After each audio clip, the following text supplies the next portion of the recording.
The September 14th, 2012 meeting of the Board of Regents is called to order.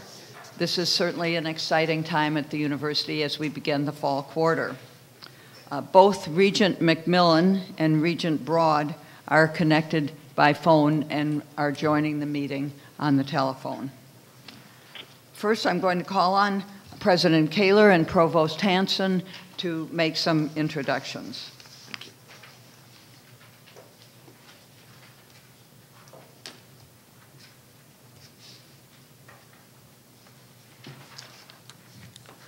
Chair Cohen and members of the board, it's my pleasure to introduce to you our new Vice President for University Services, Pam Wheelock. Vice President Wheelock, would you please join me at the podium?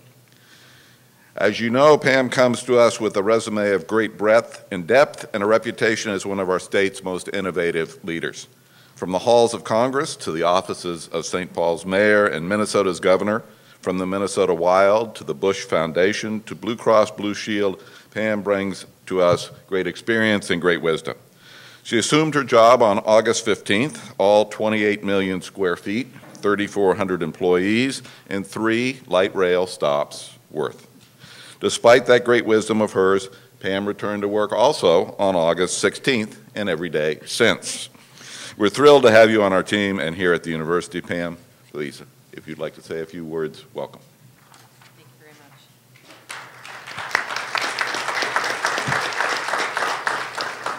Thank you, Mr. President and members of the Board of Regents for that warm welcome. I am delighted to be a part of this venerable institution. This is a time filled with both great challenges but also great opportunities, and to work in a team of such competent and committed professionals is a joy and a pleasure for me. So thank you very much. Please go around. Thank you. Say hello.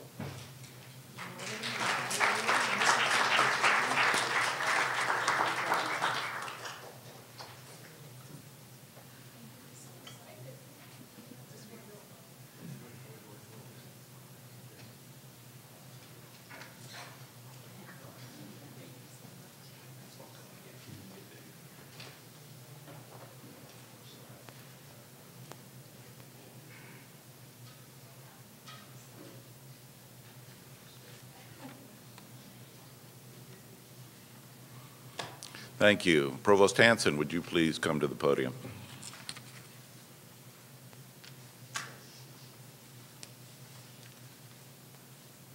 Thank you, Mr. President. Chair Cohen, members of the board, I'm delighted to introduce the new Dean of the School of Dentistry, Dr. Leon Assel. Dr. Assel, would you join us at the podium? It's been just over 6 weeks since Dr. Assel joined the University of Minnesota, coming to us from the Oregon Health and Science University, where since 2003 he has served as professor and chairman of oral and maxillofacial surgery. Before that, he served as dean of the College of Dentistry at the University of Kentucky. In addition to his experience as dean, Dr. Assel has an outstanding reputation in research, surgery, and teaching. He's made plain his great enthusiasm for collaborating within the Academic Health Center to provide comprehensive and innovative patient care and interprofessional education. Dr. Assel, as you're now leading what you rightly call one of the highest profile dental programs in the country, I look forward to seeing your vision for the School of Dentistry come to fruition.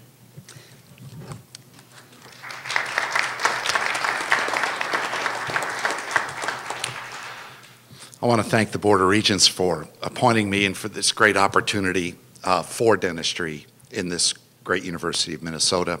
I hope to make you proud. Thank you.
Now I'd like to ask for a motion to approve the minutes of the last meeting.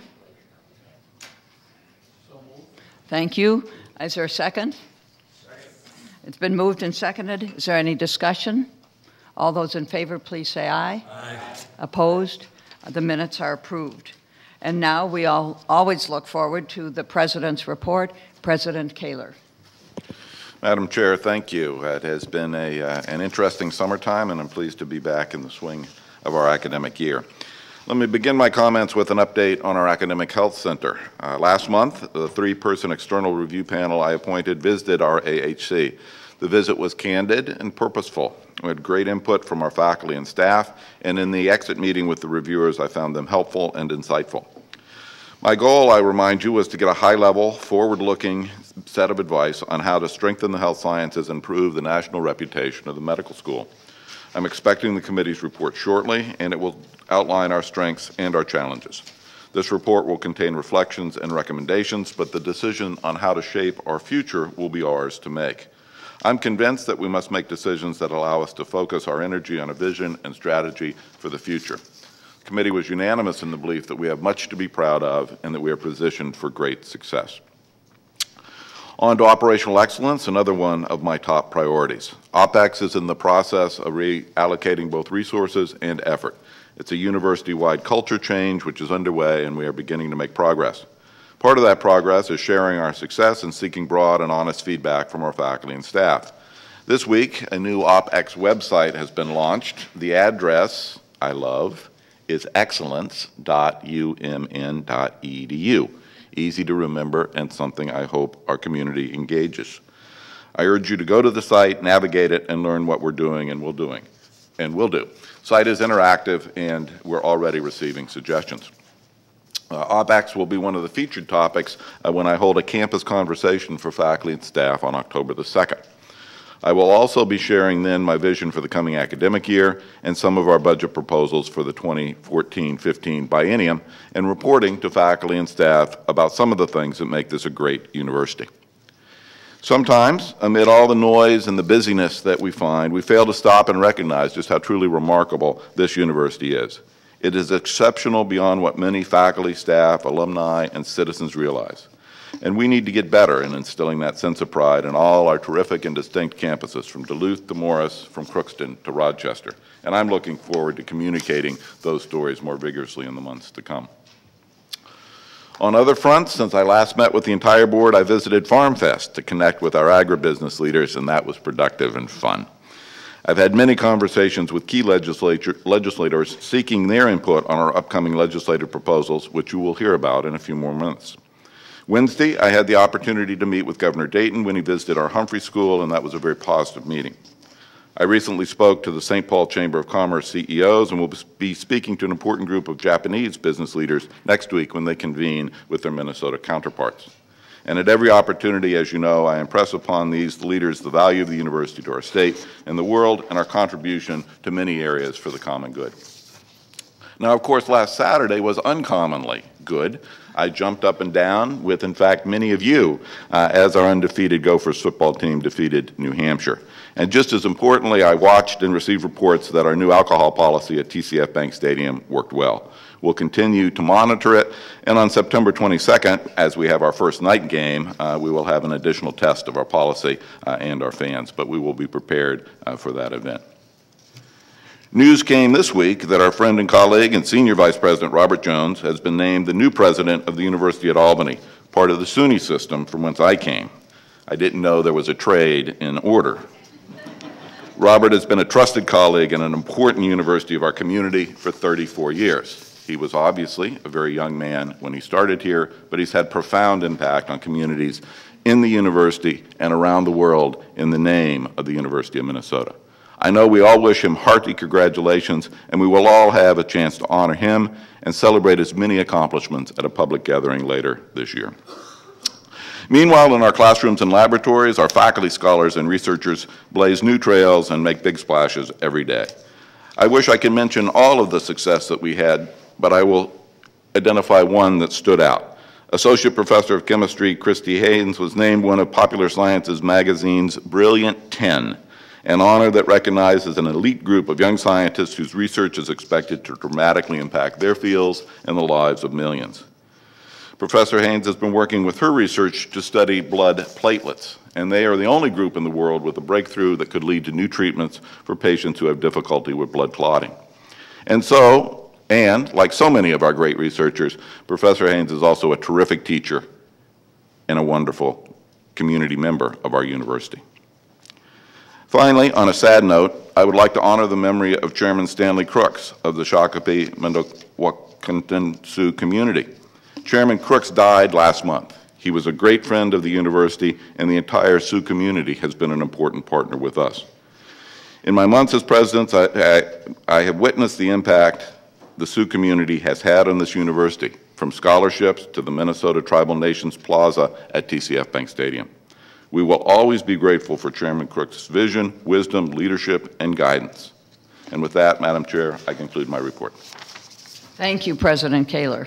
As usual, you have been very energetic and very busy. And now I would like to give the report of the chair.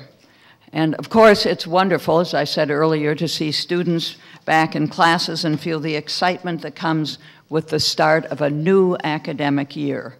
I would like to share some board highlights since we last met in July. The board traveled to Owatonna for a retreat July 11th through the 13th. We engaged in several work sessions with President Kaler and identified several board priorities for the year.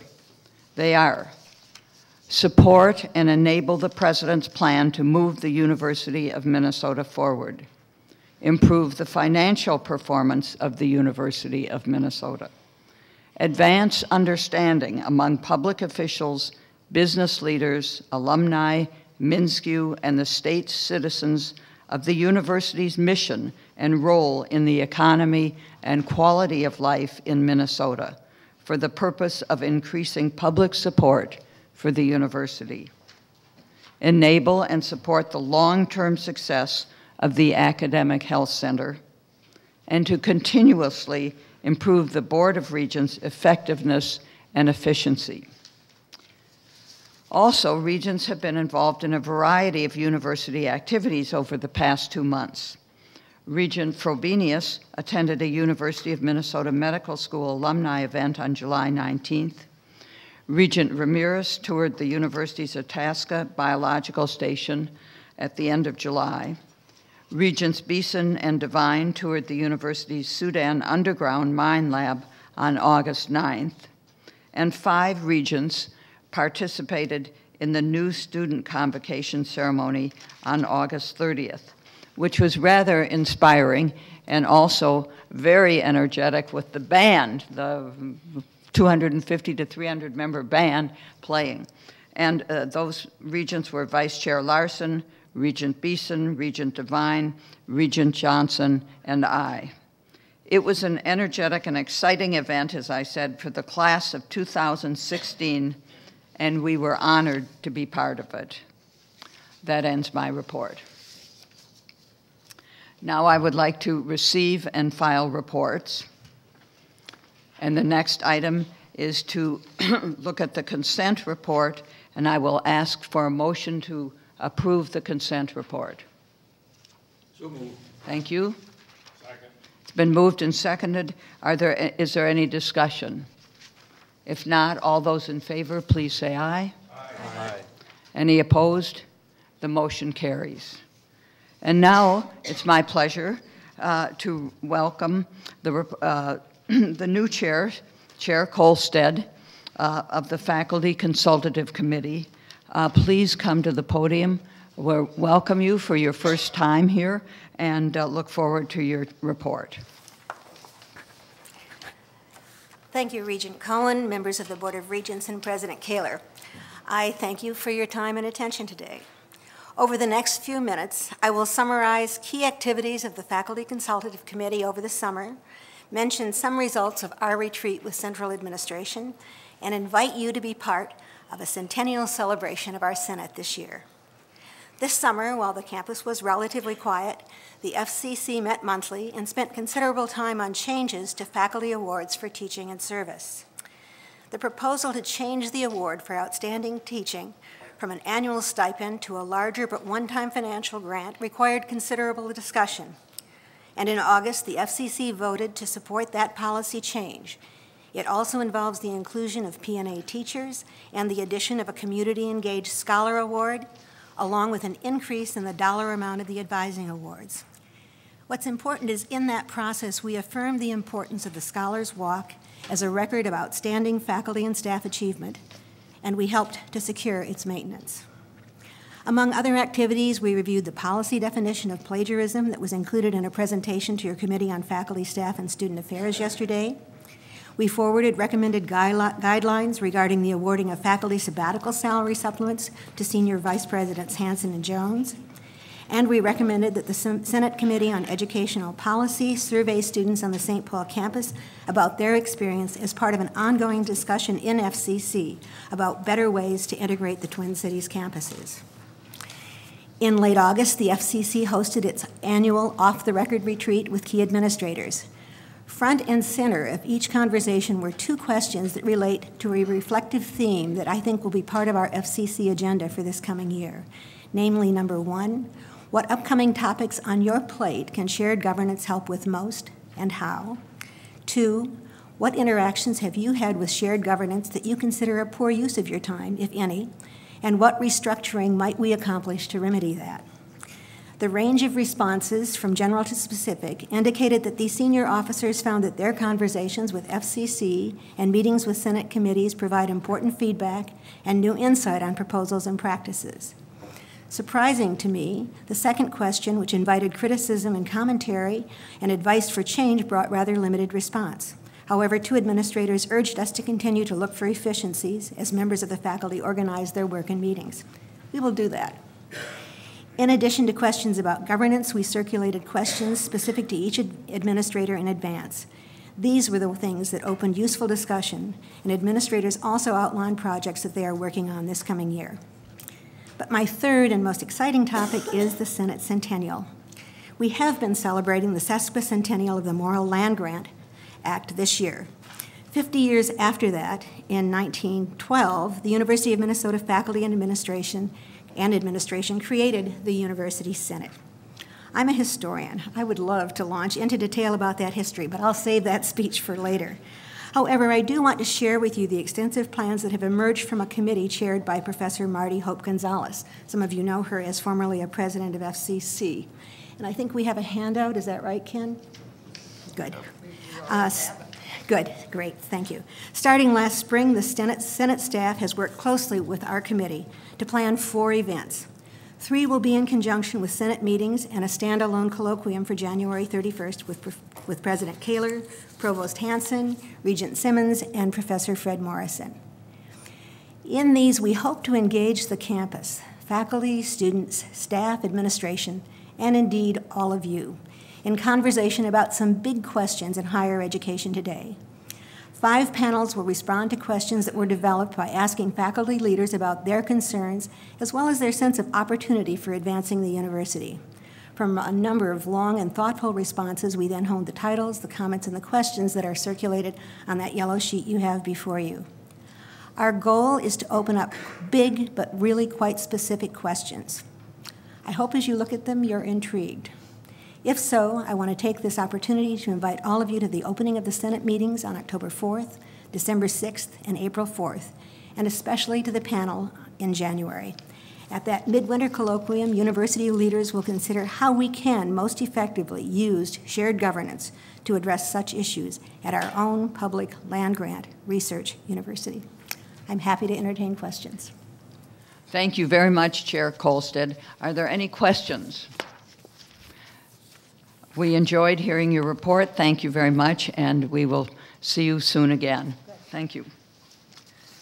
And now we come to the state biennial budget request for fiscal years 2014-15. And President Kaler, I invite you to make some opening remarks. Thank you. Thank you, Madam Chair and Regents. I have built my first biennial budget request as your president, thinking first and foremost of our students and their families. and I have built it on a vision that the University of Minnesota will establish a better partnership with the state of Minnesota. The request is built with a sharp eye towards our cost and in the context of the operational excellence culture change we are undergoing. This is a prudent request, and it enables us to fulfill our land grant mission for the state and keeps us on our path to excellence.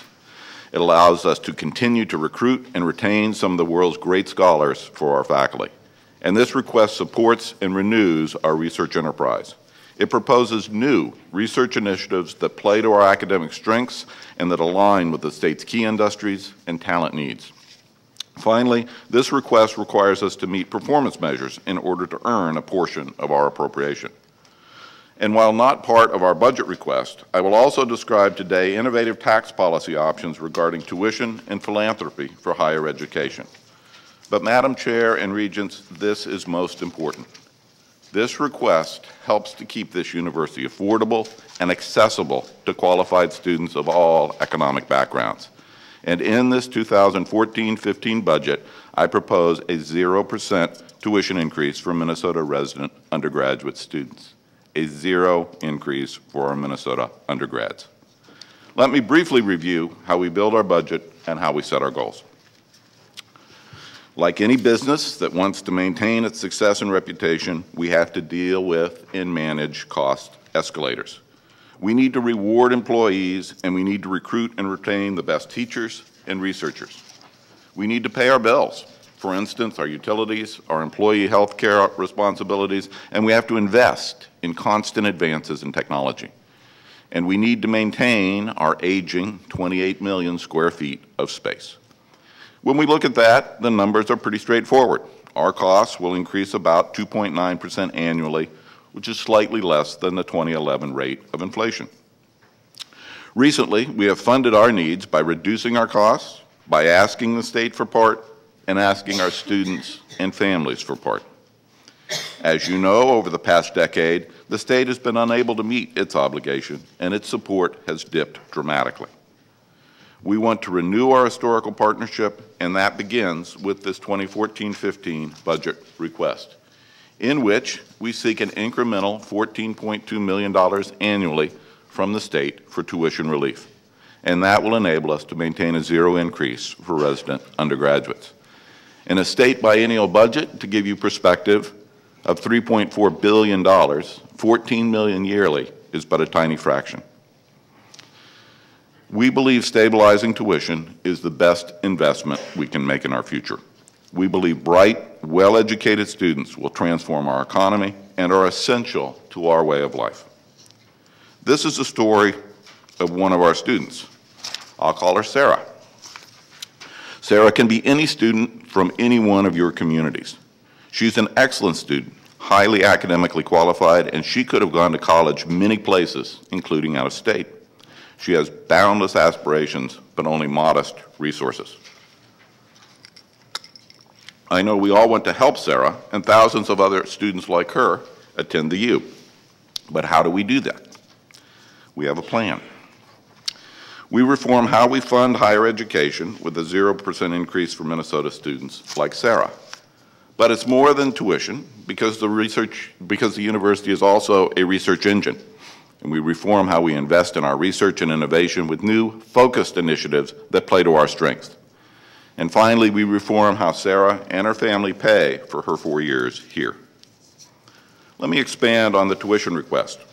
For the 2014-15 biennium, if the state invests $4.2 million incrementally for each of the next 2 years, then I commit to keeping our Minnesota resident undergraduate tuition where it stands today. This will save University of Minnesota families money and ultimately lower student debt. For an incoming freshman like Sarah, her total tuition burden would be reduced by over $2,500 during her 4 years on our Twin Cities campus. As the state invests, we will continue to execute our operational excellence and cost control. This is about reallocating resources and effort across all of our campuses. We will manage risk responsibly and nimbly, and we will respond to the governor's request to all state agencies and publicly funded entities to reevaluate and refocus 5% of our state appropriation, which in our case is about $28 million annually. We will target the challenge at our administrative costs, asking central support units, colleges, and campuses to reduce costs. Plus, we're prepared and even eager to set performance targets to signal just how much we do want to change this conversation and this partnership with the state. We will use this new outcome-based funding from the state to invest in programs that directly benefit students, research, and technology transfer. And we propose to set aside $11.5 million, approximately 1% of our biennial allocation, until we meet 3 of these 5 benchmarks. Specifically, we will increase university-funded financial aid for low and middle-income students.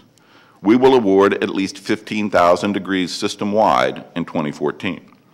We will increase undergraduate 4-year and or 6-year graduation rates on the Twin Cities campus.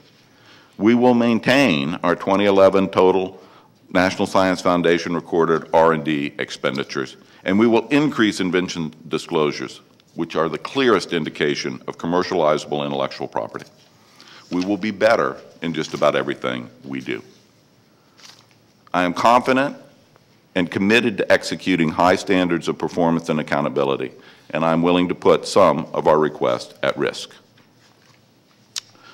On our campuses, we will continue to grow our robust research and innovation enterprise in a highly focused way. There are opportunities for Sarah there too. Remember, among the nation's public universities, we are ranked 8th in external research funding in a state that's 21st in population. Sarah and her classmates will benefit from a new, comprehensive vision for discovery, research, innovation, and economic development in this state. We call it the Minnesota Discovery, Research, and Innovation Economy Funding Program, or MnDRIVE. MnDRIVE is a new, ongoing partnership with the state to discover new knowledge through scientific research, to advance the economy, leverage our strengths and competitive advantages, improve our health and quality of life, advance the capacity and competitiveness of our industries, and position our state as a national leader in key industries. Now, you'll notice at the bottom of your slide 4 little icons. They represent areas of exceptional scholarly and educational strength that we already have at the university and areas of strength for Minnesota's economy. And we ask our scholars, our faculty, our researchers, in what direction should we head? How can we be a leader in areas important to our students and our industries? And we intend to leverage these strengths to improve the state's economic prosperity. The first icon is a little robot, and it stands for the study of robotics and its growing impact, especially on our manufacturing community. The wheat stalk is a symbol of our tremendous power in agribusiness, food production, and food safety. The drop is about our national leadership in clean water and sustainable energy. And that brain translates to our great tradition in the health sciences and our future as a leader in brain science. Together, to fund MnDRIVE, we request a state investment of $18 million over the biennium. Those dollars will help us add faculty, grow external research dollars, and build enhanced partnership with businesses across the state. I am convinced that the long-term return on innovation and the return on investment, the 2 ROIs we worry about, will be spectacular, driving prosperity and growing talent in Minnesota for years to come. Let me explain each one of those small icons with a few more words. MnDRIVE will support the emerging world of robotics and sensors as needed by a manufacturing sector in Minnesota. And our vision is to build on our traditional strengths in engineering, material science, computer science, and robotics and other fields to become a hub for research and education, focusing on miniature robots and vehicles, industrial applications, and the interface between human and robot. And when the outcomes of our robotic research, and as part of the larger robotics work already underway in Minnesota, a new industry will flourish and we will become fully engaged in the National Robotics Initiative. We'll generate a new cohort of master's and PhD students, and we will create more high-paying jobs in cutting-edge technology. Let's move on to food, another plank in the MnDRIVE platform and another strength of ours. From our historic roots in the Green Revolution to our partnerships with some of the best global food corporations based in Minnesota, we are perfectly positioned to develop an integrated approach to researching and producing a safe and sustainable food system. The outcome of MnDRIVE's work will position us to be the Silicon Valley of food technology, food safety, and food supply management. And by that, I mean we will be the center of research, discovery, innovation, startups, and economic vitality around food, plus a magnet for talent and ideas. We already have more than 200 food company headquarters in the state and thousands of other food-related enterprises. Our food has been one of our state's trademarks, and in the coming decades, it must continue to be. We can lead that effort. MnDRIVE will advance industry by conserving our environment. We aim to solve environmental challenges such as water contamination from mining, agriculture, or natural gas exploration. We want to deliver technology to startups and key industrial partners, and will build on a record year we just completed of triggering and nurturing startups. There will be significant outcomes from this university-led environmental strategy, including freeing up industrial and agricultural processes, improving water quality throughout the Iron Range, and improvements in our energy grids. And those outcomes will help drive Minnesota's economy and benefit the people of Minnesota. The fourth piece of MnDRIVE is the life-changing discoveries for critical brain conditions. The field is called neuromodulation. It's a field that we can lead. We will use our expertise in deep brain stimulation to address disorders such as Parkinson's, Alzheimer's, and schizophrenia. And we'll make sure our discoveries are translated into clinical care for patients afflicted with such disorders. We're hard at work on those brain conditions already, but I want us to advance that work to treat and to cure. We have faculty and researchers already deep in this area, with about $45 million of NIH funding received. But it's a growing field, and it can be ours to own.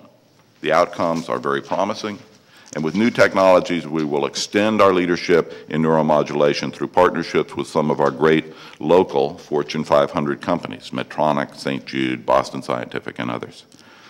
Our patient care will be nation-leading. MnDRIVE will boost Minnesota's economy, our state's prosperity, and an innovation agenda led by the University of Minnesota. So how do we help Sarah pay for college? Sarah will be part of this ecosystem, a dynamic ecosystem of innovation, scholarship, and research. As you know, we have some of the most advanced undergraduate research programs in the nation. Sarah can take advantage of those. She and her family can take advantage of our zero tuition increase. We also will propose now some other ways for Sarah's family to save and for Sarah to limit her debt. This is not part of our budget process, but it is starting a conversation that I believe will be very helpful. It involves tax credits. That pool will offset part of a student loan if the student lives and works in Minnesota after she graduates. And the state will forgive part of Sarah's loan if she becomes a healthcare professional in high-demand underserved areas, either rural or inner city. We also propose reducing a family's tax burden by no longer taxing the portion of a student's scholarship beyond the amount used to pay tuition and required fees. But there's another path to help Sarah and other students who receive financial aid from the university. We propose a 2-year pilot program to incentivize donors to contribute scholarship money to students at all public and private, nonprofit, higher education institutions in the state. Under this proposal, the state would create a new higher education scholarship incentive credit. The state would set aside $20 million in tax credit certificates for each of the next 2 years to be awarded to public and private, not-for-profit higher education institutions. Those institutions, including the university, would then award the credits to individuals who make contributions to merit-based scholarships. Let me summarize Sarah's story and our biennial request. I am convinced the best way to secure Minnesota's future is to invest in Sarah and the thousands of students like her. It is to invest in our top 10 research enterprise and to focus on key industries and growth so that Sarah will have a high-paying job when she graduates. The best way to secure Sarah's future is to invest with thoughtful tax policy to help her family and some of our donors. It is to solidify our partnership with the state by our commitment to operational excellence and to meeting measurable goals of success. Madam Chair and Regents, let me now ask our Chief Financial Officer to walk you through the numbers. Madam Chair, members of the committee, real quickly here. The box on your left as you're looking at the slideshow, the increment over the prior year. These are the listing of the dollar amounts as part of the request. So for example, column A, you'll see the $14.2 million there for tuition relief in the first year. Then the amount in column B is another increment over 14. The amount in 14 is the increment over our base in 13. So you can see that we'll ask for an increase in our base of $32.2 million overall in the first year of the biennium, and an additional increment over that in the second year of the biennium of 27.2. Then there's the mystical biennial math, in which the way the state system works, and Regent Johnson's very familiar with this, having been a senator and a legislator, but when you ask in the state system for $1 in the first year of the biennium, and you ask for another $1 in the second year of the biennium, you actually have to ask for $3. That's biennial math. And the reason you have to ask for 3 is that first $1 in the first year counts again in the second year. So biennial math, our current base, as you can see over in the right side of the chart, our current base is $1,090,600,000. The biennial math increase that'll impact the state budget from this request is $91.6 million, for a total increase of 8.4%. I will again point out to you that annual ask in column B on line 5 of $604.7 million will take us back to the level of funding that the university last received in 2001. Our funding level today at $545.3 is equivalent to the amount we received in 1998. So the biennial increase is 8.3%. Our overall biennial request is $1,182,200,000, and I'll turn it back to the Board of Regents and the President. Thank you, Fitz. In closing, this biennial budget request is about changing the conversation around funding higher education at the legislature and in the homes of families across the state. It is about renewing and reviving our historic partnership with the state of Minnesota. And let me amplify the historical context you just heard. Fully funded request for fiscal 2015, $604 million, exactly the same number the state provided us 14 years ago, to an institution that now has 15% more students than we had 14 years ago. And again, those are not inflation-adjusted dollars, those are the dollars. And needless to say, inflation, technology, healthcare costs, compensation, infrastructure, maintenance, and energy costs have risen dramatically in those 14 years. So how do we best secure Minnesota's future? I say we invest in Sarah. We reduce her student debt with a zero increase in tuition. We prepare her for a life of innovation and productivity in Minnesota. We do our part to be as effective, efficient, and entrepreneurial as any university in the nation. That's the deal I'm ready to make, and a renewed partnership I will work to forge. Madam Chair and Regents, I hope you will join me in this important and bold effort. Let me now direct you to the resolution that you have in front of you, and next month I will be seeking your approval of this request. For now, I'm eager to hear from you and answer your questions. Thank you. Thank you very much, President Kaler, for presenting a budget that is framed in clear and concise terms, and Vice President Fitzenreiter for your part in this. And now I'll open the discussion for questions and comments. And I first will call on our regents on the phone, Regents Broad and McMillan, if you have any questions and comments at this time, or I can also come back to you. Regent McMillan? I have given this considerable thought, been briefed on it, and there's quite a bit that I like an awful lot about it. I like the accountability features of it. I like the focus on affordability, and with a couple more questions that I'm sure I'll get answered. My expectation is that I'll be fully supportive. Thank you.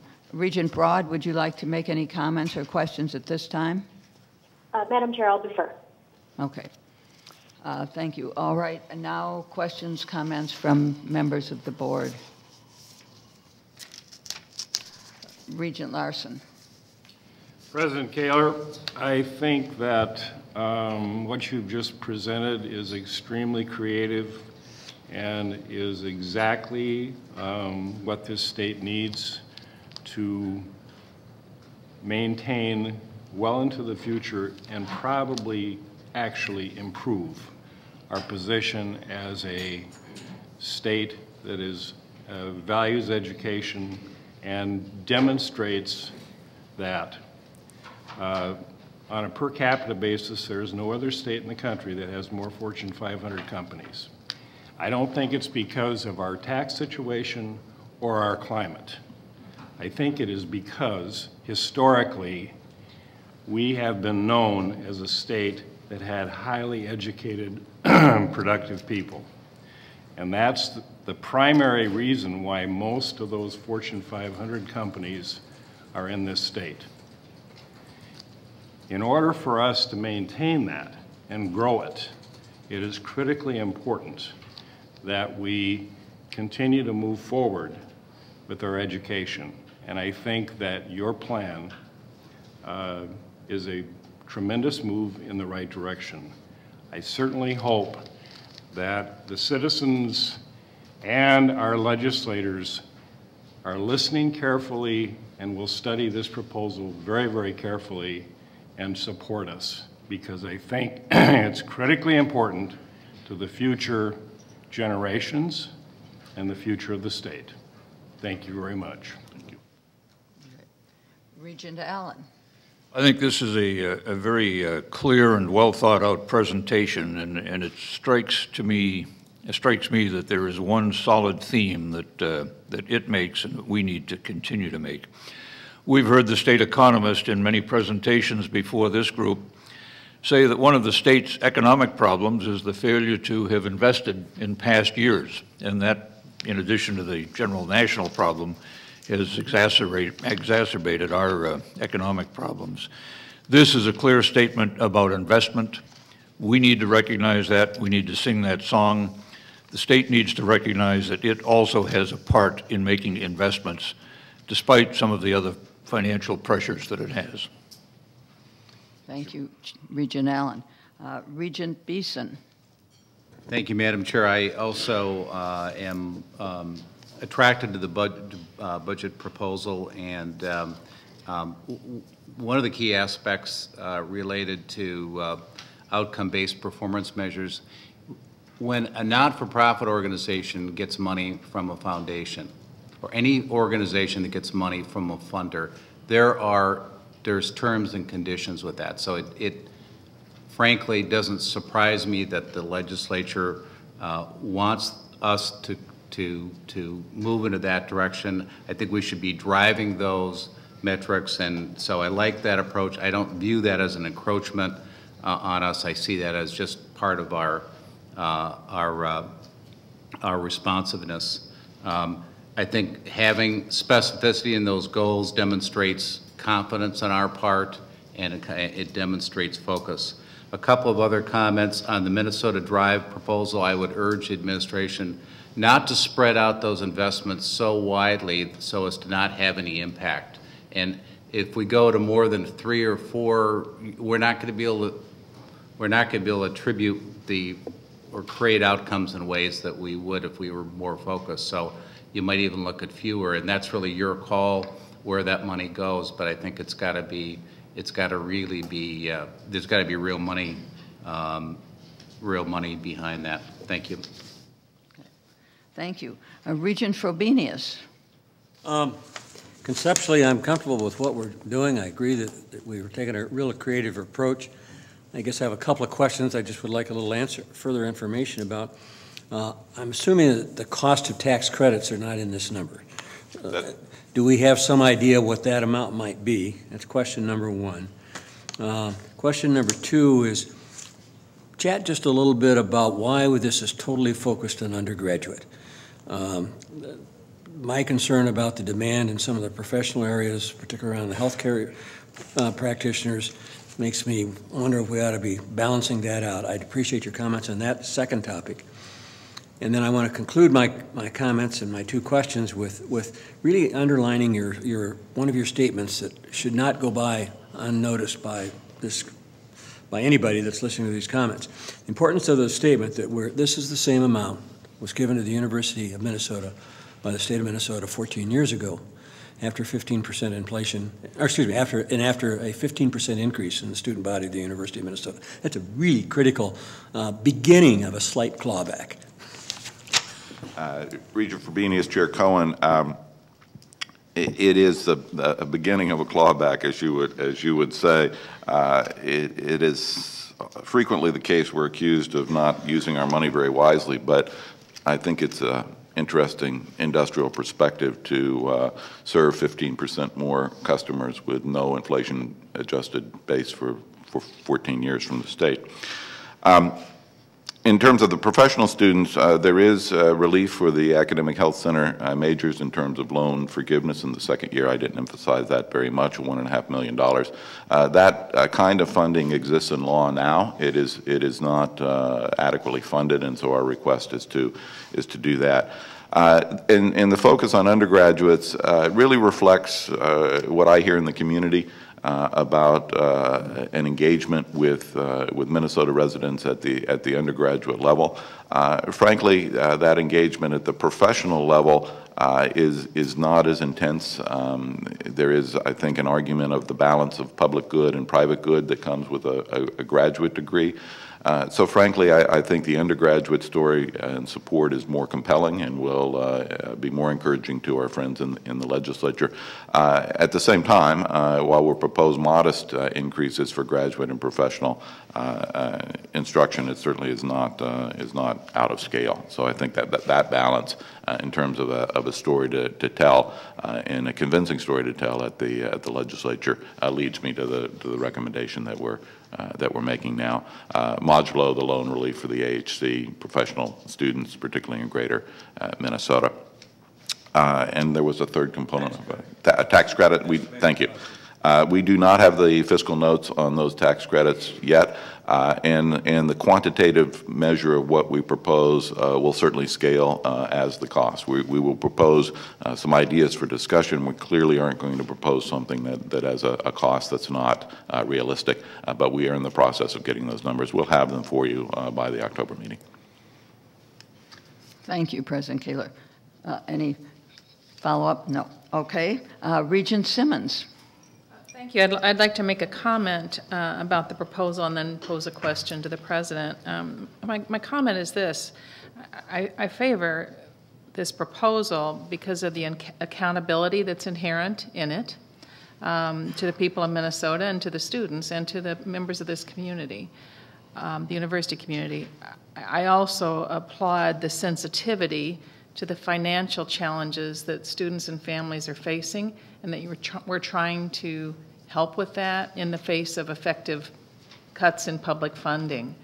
I also appreciate, and this is where my question will come, I also appreciate that this budget proposal implies a great deal of hard work and change, not just change at the management and policy level, but change in the workforce and change for the faculty. And I'd like you to comment on the significance of the changes that will be needed to be able to make this budget work. Thank you, Regent Simmons, Chair Cohen.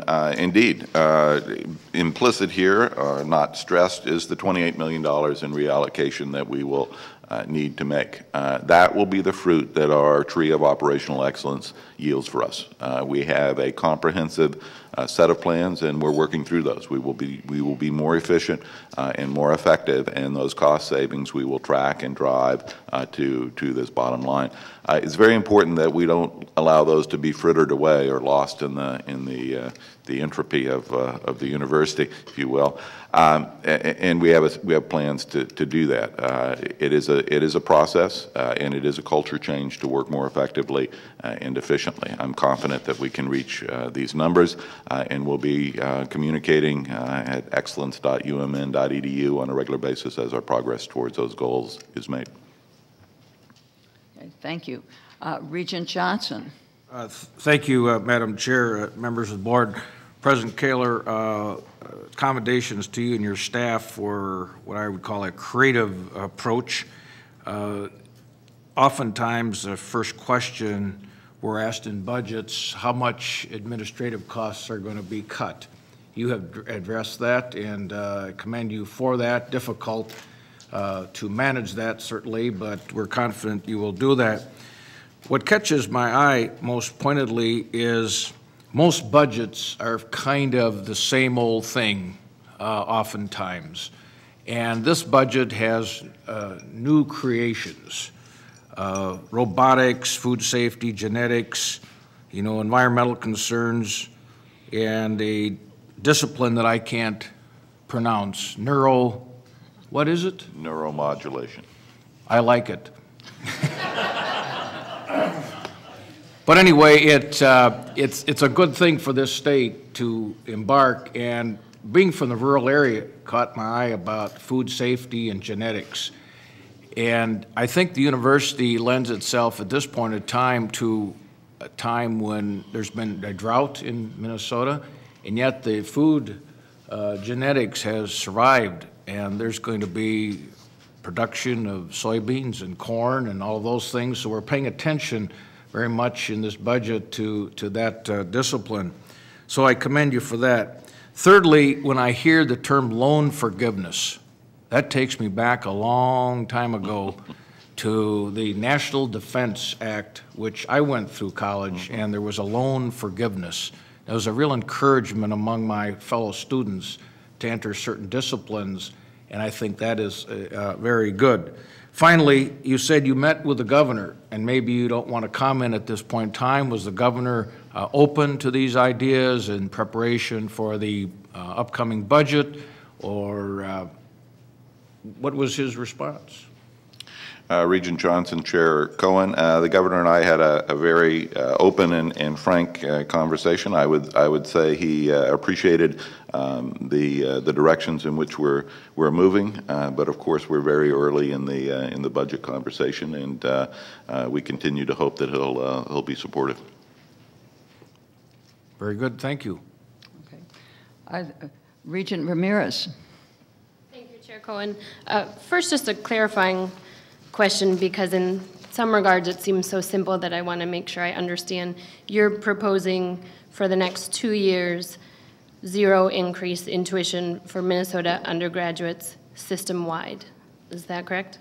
That is correct. The exception to that would be any tuition surcharges or differential tuitions that are present. So this is the base undergraduate tuition rate system-wide for Minnesota resident students. For 2 years? For 2 years, each Okay. of the 2 years. And then on your performance and accountability, one of your performance targets is increasing university-funded financial aid for low and middle-income students.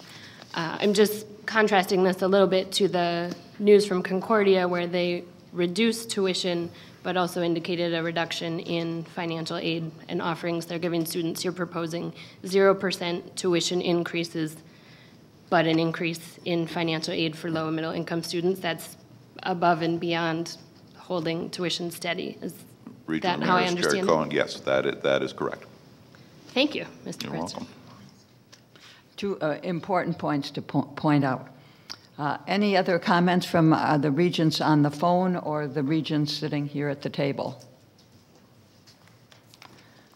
Okay, if not, I applaud you, President Kaler, Vice President Fitzenreiter, and all the other staff who have worked so hard on this.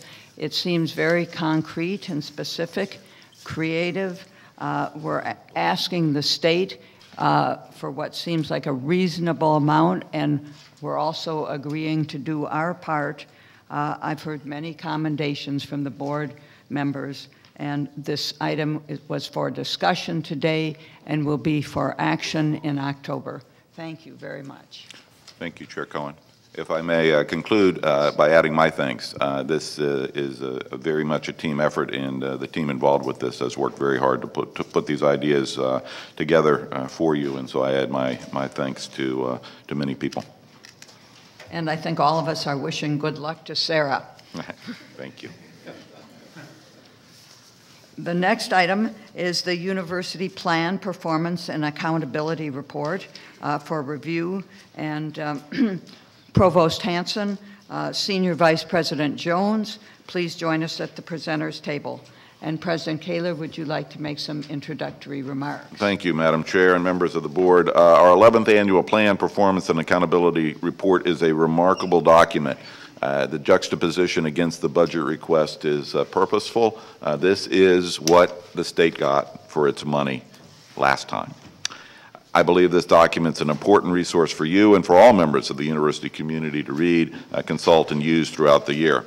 And as we all travel around the state and tell the university story, the report should be a constant companion. It's our owner's manual for the University of Minnesota, offering everything you need to know about the U.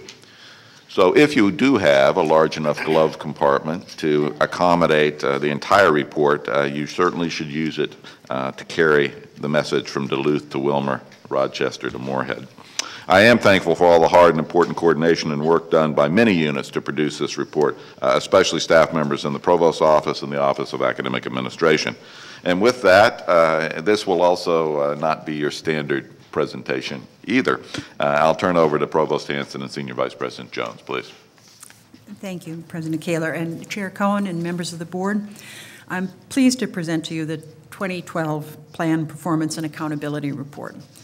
The report offers a rich and complex discussion of the university's performance while touching on a number of strategies relating to past and future successes. What you have before you today for discussion is the penultimate copy. We'll bring the final printed and bound report for your approval at the October meeting. I've just heard the President call this report the Regents' Owner's Manual, and that really is a great way to think of this report. The university is a very complex place, and this report does a great job of discussing the university and its performance in one document. And again, it's the product of many, many hands working very, very hard. We hope you will use the report as a reference, refer to it throughout the year. You can also think of the report as a fundamental textbook for your work as a regent this year. For example, when you have a meeting regarding the Duluth campus, we hope the UMD chapter of this report will be useful to you as you prepare for that discussion. As I said, it's a large report, rich with information.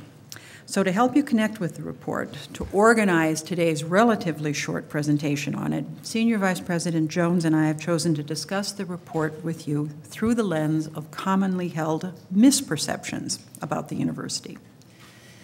Tackling misperceptions is important work.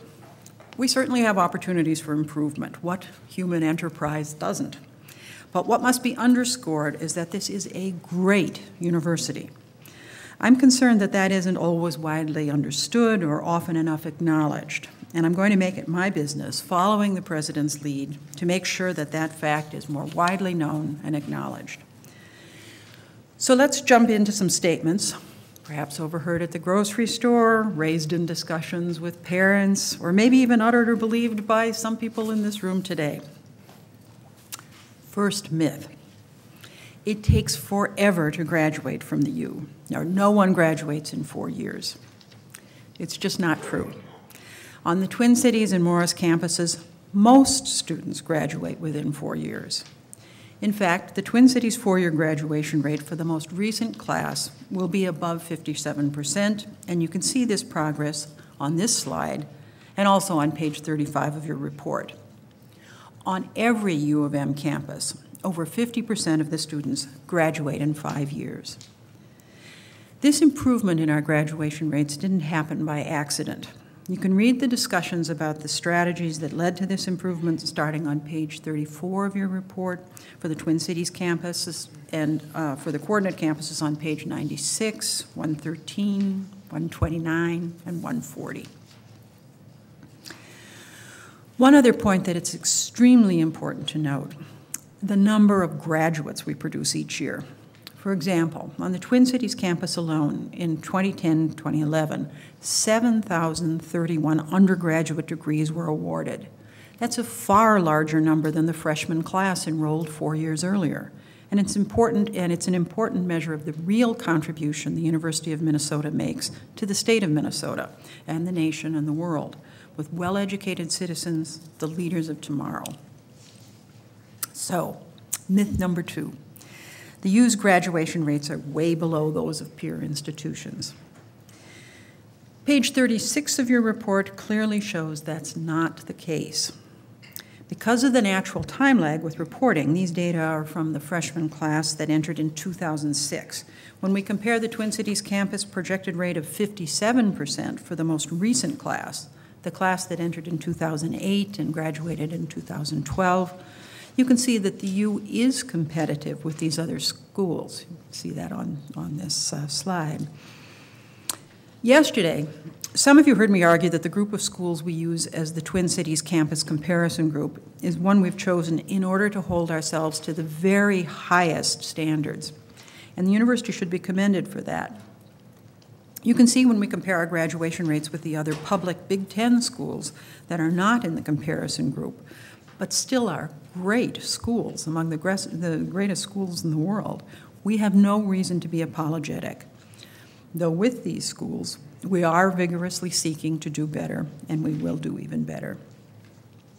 Now, we compare ourselves against Michigan, UCLA, and Berkeley in our peer group, which is good because we should be comparing ourselves against the very best.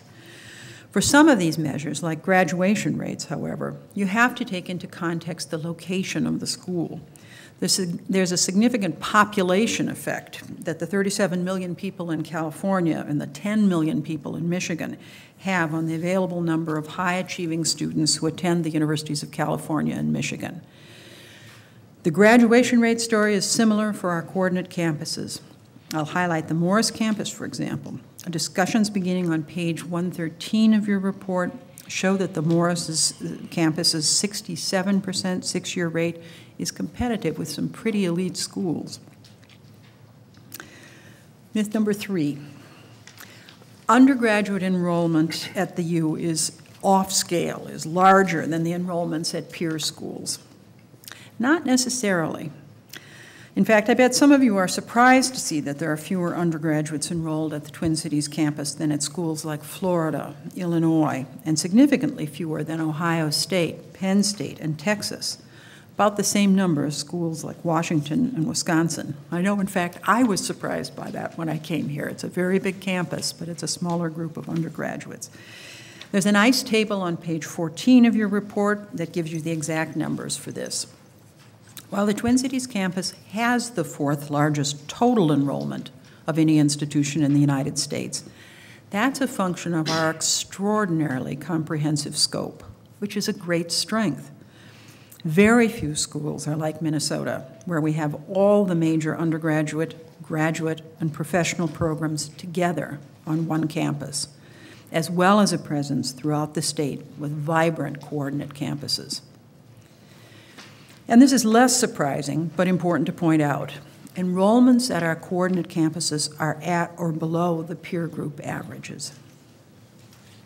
Myth number 4.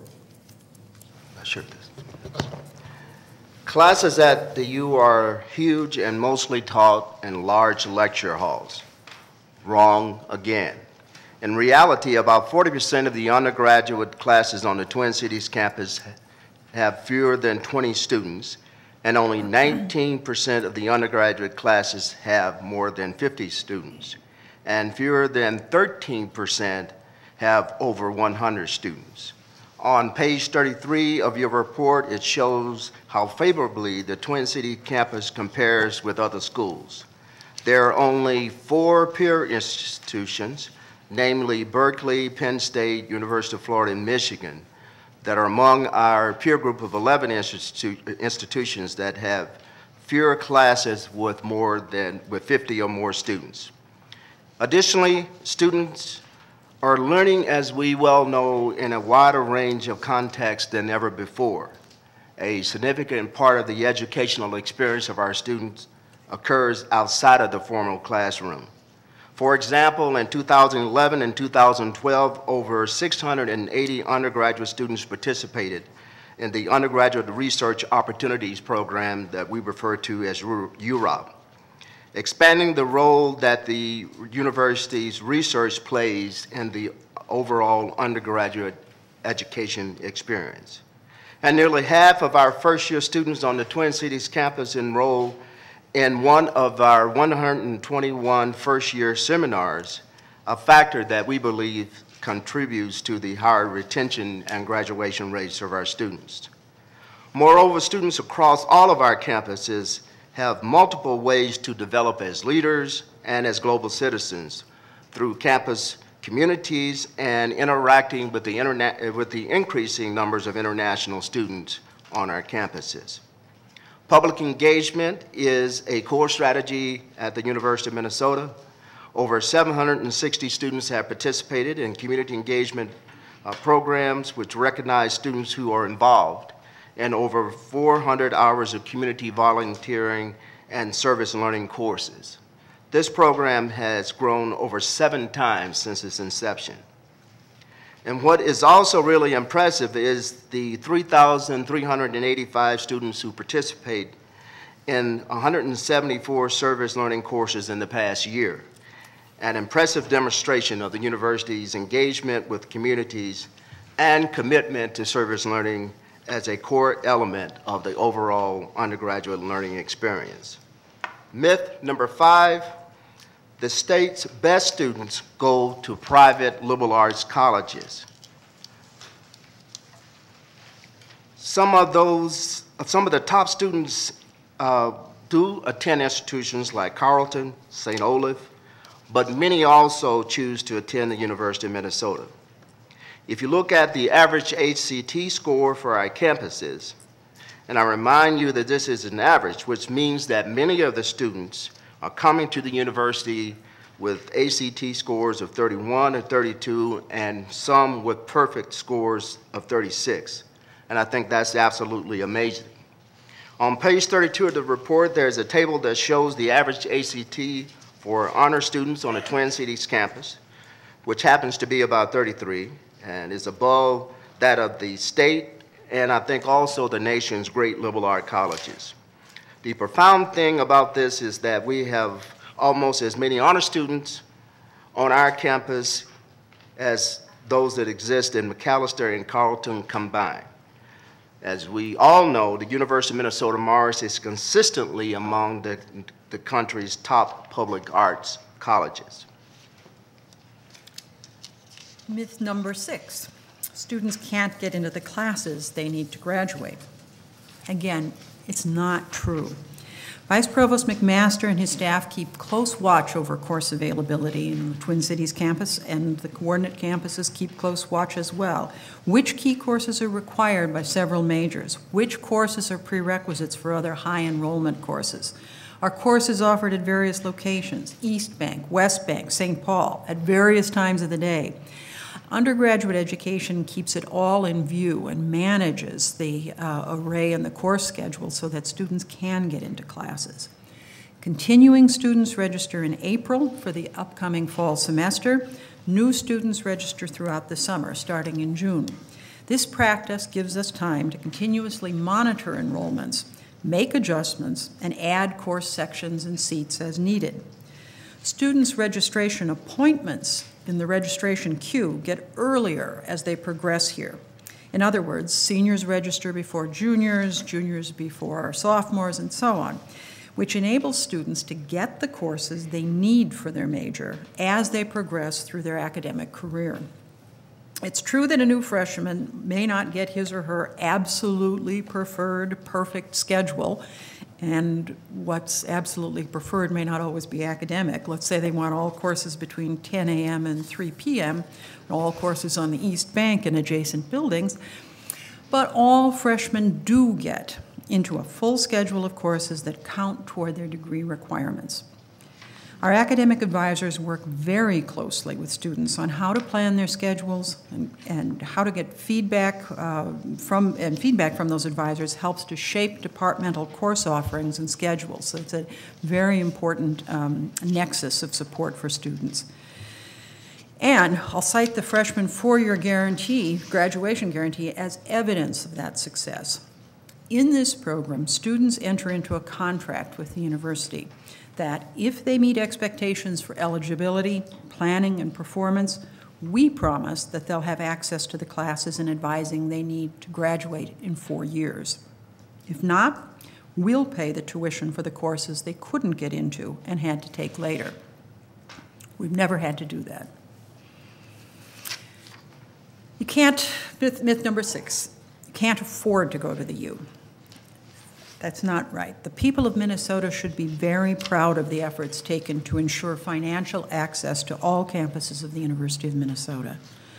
The report contains a robust discussion of the strategies to ensure affordable access. That discussion begins on page 18 of the report. I hope you'll read it with care. We want to do even better, but you can be sure that the twinned issues of access and affordability are always on our minds. We've done very well on this front, and we aim to do even better. For example, on the Twin Cities campus alone, we allocated $147 million in gift aid to undergraduates. Not loans, but scholarships and grant money that does not need to be repaid. That's up over $70 million from 5 years earlier. The University Promise Program specifically targets need-based aid to Minnesota resident students from low-income and middle-income families. That program has assisted over 13,000 Minnesota students across all 5 campuses. Look at page 44 to review the support for graduate students. Doctoral dissertation fellowships nearly doubled in the last 10 years.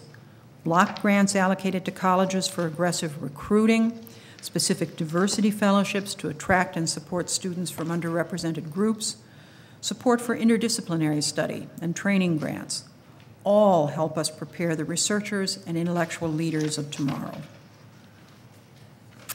Myth number 8. The U isn't diverse, it's just a bunch of Scandinavians. I got this one. Across all campuses, student enrollment is 15% students of color. Add to that over 6,000, that's 9%, international students from around the world. Furthermore, our students come from every state in the country and every corner of Minnesota. Each of the campuses discusses this priority in the report because it is a priority for each campus. Diversity is also a priority in graduate education. 11% students of color, 21% international students among our graduate population. That's discussed beginning on page 42 of your report. I just want to underscore that this priority is crucial both because of its educational advantages to all students and because it comports with our mission of engagement, our role in building the civil society of the future.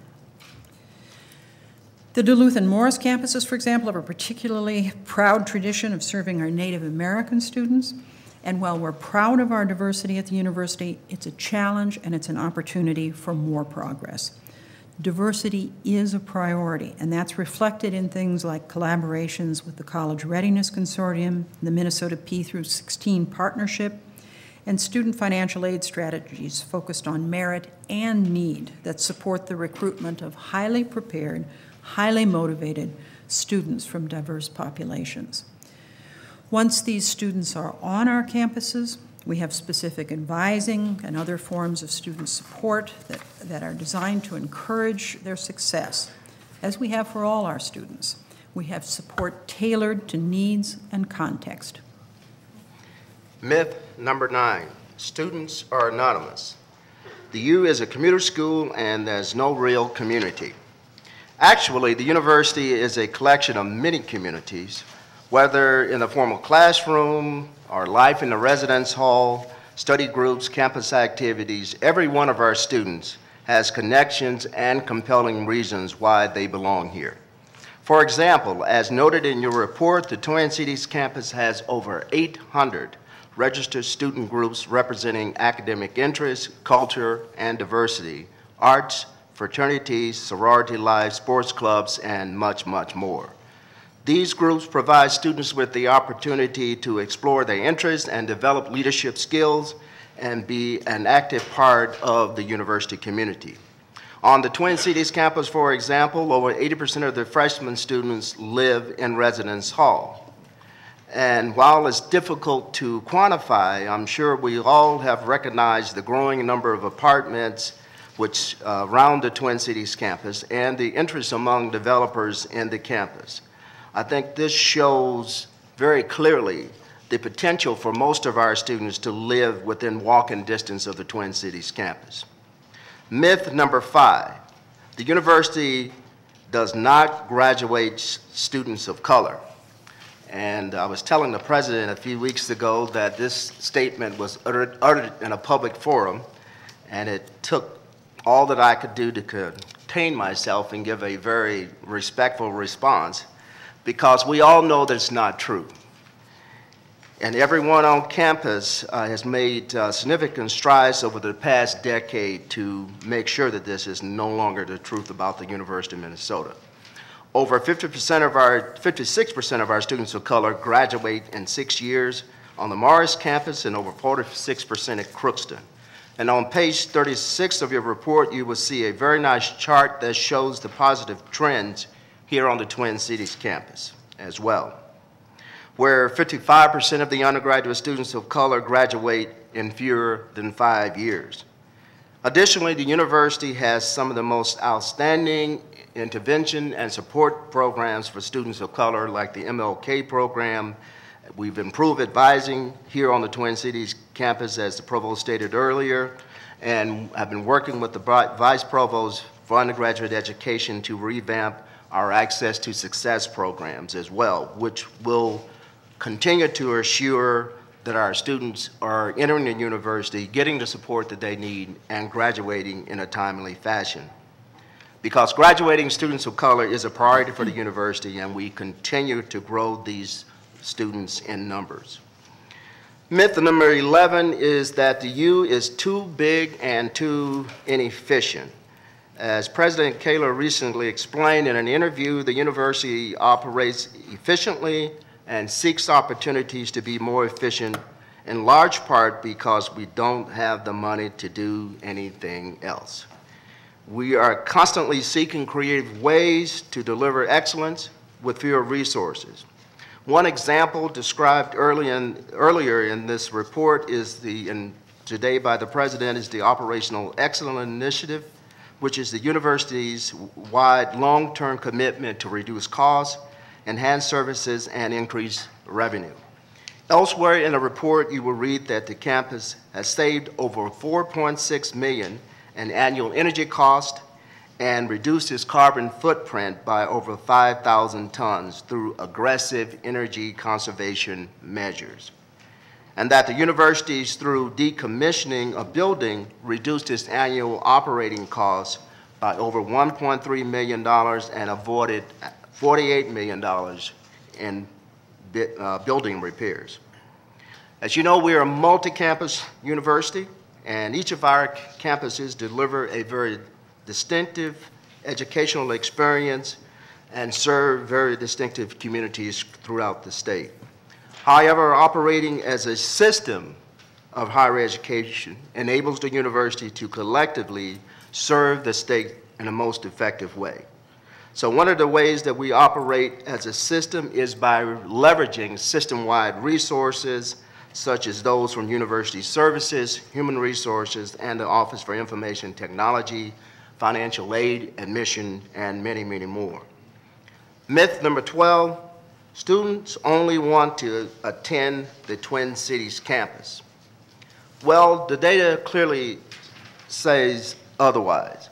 At Crookston, undergraduate enrollment is up nearly 52% since 2006, which was the year in which the Crookston enrollment, if I remember correctly, dipped between 1,100 and 1,000 students.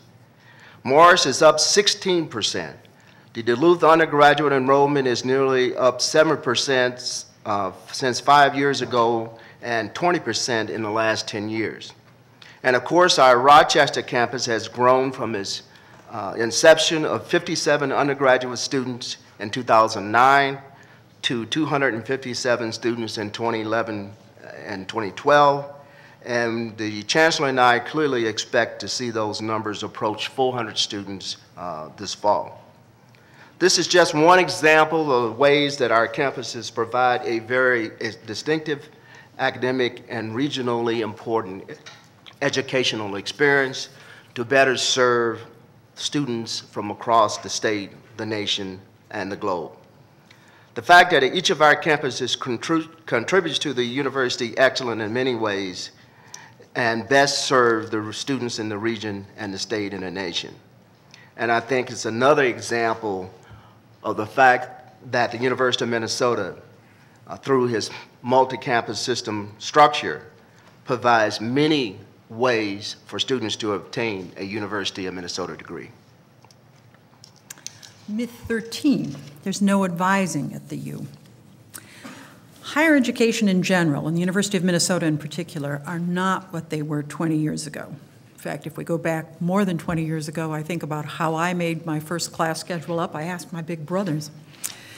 But in this report, there are pages and pages dedicated to advising. That we describe what we do in each of the campuses, and it's an incredibly important part of the academic experience for our students and contributes powerfully to academic success. I don't have time in this presentation to explain the many levels of advising in full, but please know that advising across the university has been a major priority. We now have both sophisticated technology and well-trained advising personnel, both of which have contributed to the improvements in student success described throughout this report. To highlight one feature of our advising, the A+ advising tool is amazing. This system was created and developed by U of M staff. It provides advisors with up-to-date information on their advisees. Advisors log every meeting, email, phone call, or other interaction, and that record is there for that advisor in the future, and terribly importantly, it's there as well for any other advisor whom the student meets with. This is terribly important because students may take classes from various colleges, they may move from one degree program to another as their desires and aspirations crystallize, and it's important that there be a record that can be consulted that shows their full range of activities. The system has led to better advising, more timely responses to student issues, and improved student accountability. When there is an issue, we can go to A+. We can see exactly how many times the student met with an advisor, if the student didn't show up for advising appointments, what counsel was given to the student, and the degree to which the student followed the advisor's guidance. And we, in fact, can also use these records for improvement as well as accountability for our own advising, which is, again, a terribly important part of the academic success of our students.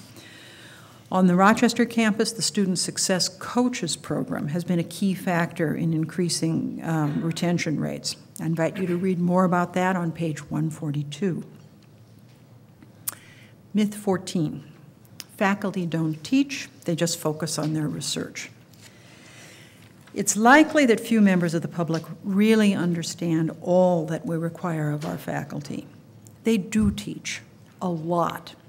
Faculty enjoy engaging with students through courses like our freshman seminars, which are designed specifically to enhance the first-year experience. The seminars are taught by our faculty, and they're limited to 20 students each. Our faculty also advise undergraduate students outside of class, and they mentor graduate students and undergraduates. And staff provide leadership to their, the faculty also staff and provide leadership to their academic program, their departments, their colleges. They serve on committees, task forces, or governance groups. They advise student groups such as the Formula SAE car competition, the Concrete Canoe Team, and the Solar Vehicle Project. They lend their expertise to serve the state. In addition, yes, they conduct outstanding research and scholarship and make other contributions to their discipline. And that is important on its own. But it's important to note that the research activity also increases and enriches the educational experience of our students. Great research and discovery at the university go hand in hand with great teaching and learning. Our faculty are on the cutting edges of their fields, and they bring that excitement into the classroom. Throughout the year, you see this as they seek to add new areas to our degree programs. As the knowledge in their fields evolves, our degree programs evolve. Myth number 15. The U is so hard to get into that it no longer represents Minnesota.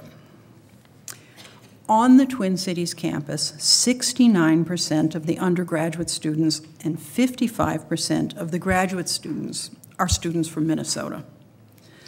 Certainly, the University of Minnesota has become more selective, in part because we think the word has gotten out about the exceptional educational experience to be had here. Page 22 of your report frames this dramatic change and the 38,000 applications for fall 2012 admission to the Twin Cities campus. Keeping these students, the best students in Minnesota, is good for our state, as is attracting high-ability students from out of state. Of course, some students will leave the state where they went to college after graduation, but many more will stay. They develop relationships, they get married, they become active citizens and community leaders. And some will go on to inspire great new organizations and business enterprises. So let me add something else. It's important to understand the significant role of transfer students at the university. Each year, the university welcomes over 2,000 undergraduate transfer students to the Twin Cities campus, well above the number of transfer students at most CIC institutions. These transfer students are largely from Minnesota. So, Chair Cohen, members of the board, we thank you. We hope this presentation has helped the board connect with this massive report, and we hope you will use this report as a reference throughout the year. Senior Vice President Jones and I welcome your questions and reactions to the report. Thank you very much, Provost Hanson, Senior Vice President Jones, for a very creative way to present some of the material. We have a lot of creativity this morning. Anyway, are there questions and comments from the members of the board? Regent Allen. I just want to say thank you on a couple of fronts. Sometimes in the past we haven't had enough time on the agenda to do justice by this, and the agenda planning made time for it today, so thank you for that. Secondly, I sent a little note to the President saying I thought this was really the best presentation we'd had on this report, because you took a little different approach and you hit the highlights. That's great. It doesn't substitute for keeping the book handy in the glove compartment or where I file it in the trunk. My staff, when I couldn't find something, my staff used to say, look under T for trunk. But I do carry it. I carry it around with me, and I use it regularly. I think it seems to me there are three sources of information that are critical. This one, the annual financial report, and the access to the Office of Institutional Research reports, which are very excellent. So thank you for keeping us well informed. Excellent job. Regent Simmons. Thank you. I appreciated the report as well, and this will be a very useful tool for us. I also think the process whereby we break up the report and take appropriate segments to the committees of the Board of Regents that oversee areas provides that opportunity to dig down a little bit more and make sure we have alignment and focus on the objectives of the administration and the objectives of the board. Any other? Regent Ramirez. Thank you, Chair Cohen. I also appreciate the report that's in here. It gives me confidence that the university is keeping track of what's happening at the university and confidence that the performance measures we've outlined for the budget request are within our means to meet and that we have the ability to track them and make sure we can do it. So I appreciate having it in hand with the budget request with the proposal that says we hold ourselves accountable to a standard to meet these outcomes. Okay. Regent Beeson. Thank you, Madam Chair. I'm going to take a little different approach, and I do want to thank the staff for the work, the enormous amount of time that it takes to assemble this. But this being my fourth look at this annually, I'm wondering whether we ought to start a conversation with the legislature and look at doing this every other year. The reason is that we are a mature organization, and the numbers, the metrics, of which there are many, do not change significantly. And even when they change, it's hard to sort of glean trends out of there. And so there are other ways to create a report. I've thought for a long time the president should be able to go to the legislature and speak to the convention and have a report verbally. So this, I realize this is a very different approach and we require discussion with them, but the legislature is only elected every 2 years. They don't change out every year. So we have a very important sort of 2-year funding moment, new legislator moment. And so the content is great, but it does take up a tremendous amount of staff work. And I think we've got to be realistic about that if we're trying to protect their time and also measure the differences between the reports annually, whether that's significant enough to justify the time. Regent Simmons, I think you have a comment on Regent Beeson's comment. I am. I'm going to give him a positive and a negative response. First of all, I think he's right about a biannual report being logical. However, I would discourage us from pursuing that because the annual report is specified in the university's charter from territorial law of 1851. If we start messing with that, I would worry about additional changes that I think might not be in the university in the state's best interest. But I do agree, I think it would be an excellent idea to see the president before a joint session of the legislature to prevent an annual report. It truly does demonstrate the university's value and accountability. And very much what we heard today would be good for all our legislators to hear. Okay, thank you. And another idea that was discussed in the committee, one of the committees yesterday, was perhaps a different format or something, and so one could think about the format, whether it has to be the same every year, whatever. I think Regent Allen had a comment on this topic too. Two comments. The first one is a response to Regent Beeson's. The data that goes into this has to be developed annually anyway and certified while it's fresh to be sure you've got all the material there. A lot of the narrative maybe could be done every 2 years, but I would just ask us to look at that question very cautiously. I tend to favor the annual. There's a tremendous concentration these days in higher education to look at what we call dashboards. Now, dashboards is a bad term because it implies a few little indicators that will tell you everything you need to know. Well, there's a difference between driving a little car and flying a 747. You need a bigger dashboard, and this is our dashboard in many ways. And even if you could reduce what we look at regularly to a few smaller significant indicators, those are all backed up by the data that underlies them. And I think maybe it's actually going to be an easier process for the staff to continue to do it annually than it is to go back and look at data that might be 2 years old. So I just ask us to look at that cautiously. The second point I'll make, too, is one on just the organization of this. One of my pet projects in my own mind is to try to put this report and the other reports that we get all year long into kind of an organizational pyramid. I don't think we spend time saying where those fit. Maybe those of you closest to it have that in your mind. I don't yet, but I'm kind of working on that. I'd like to see us almost have an organization chart of where each report that we do fits in and see where we have some gaps and where we have some surpluses. So just a thought that we might look at as we move through the next year. Thank you. Okay. Regent Frobenius. Thank you, Chair Cohen. Two categories of comments. First, sort of a comment on the progress documented in this report over time. Maybe this is a reflective of people like myself and Clyde Allen and Regent Allen and Regent Simmons, who've been on this board for more than a couple of years. But it's interesting to see the progress on issues that were a severe concern for us some years ago, that objectives have been set, strategic plans have evolved, and significant progress has occurred. That is, I mean, that's really the true value of being involved in this process of governance of a dynamic organization. And to see this organization take on some very serious issues and make significant progress over time is a significant accomplishment for the University of Minnesota. The staff and everybody involved needs to reflect and take some credit for that effort. It is significant. Now, given a little comment we were talking about over breakfast this morning, that's even a greater basis or that's a great basis for even more achievements over time and a new level to start to perform from. But and we'll leave it at that comment.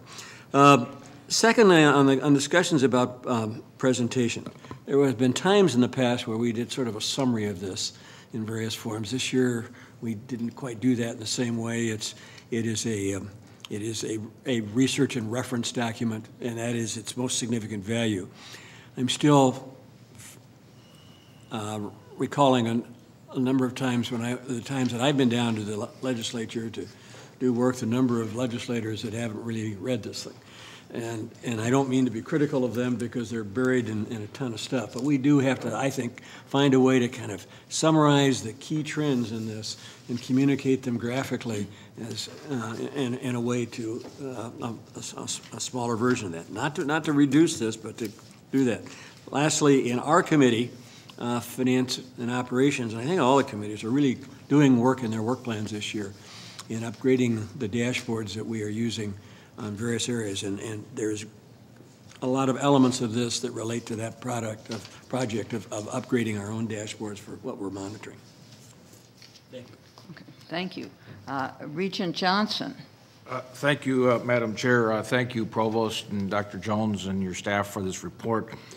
I think an idea has been put on the table that's worth pursuing, and that is, I think this institution, this report, and the MnSCU system is so important to this state's vitality and economy.